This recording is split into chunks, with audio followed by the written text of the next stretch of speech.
Sosok oknum bantuan polisi pada kasus tewasnya ibu dan anak yang mayatnya di bagasi Alphard. Teka-teki oknum Banpol di kasus kematian ibu dan anak yang mayatnya ada di bagasi Alphard penuh misterius. Untuk diketahui, saksi menyebut nama oknum Banpol dalam kasus yang penuh tanda tanya ini. Kuasa hukum Muhammad Ramdhanu alias Danu mengatakan alasan kliennya memasuki TKP kematian ibu dan anak di Subang, Jawa Barat karena disuruh.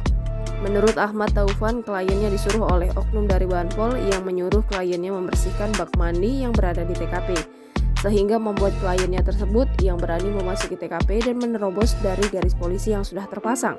Danu adalah keponakan dari Tuti Suhartini, salah satu korban perampasan nyawa dalam kasus pembunuhan ibu dan anak di Subang tersebut. Ia menjelaskan kliennya tersebut masuk ke dalam TKP 1 hari selepas kejadian dari perampasan nyawa ibu dan anak tersebut.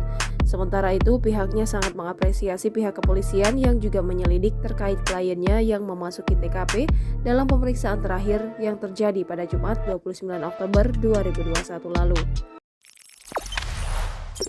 Jangan lupa subscribe, share, komen, dan like ya!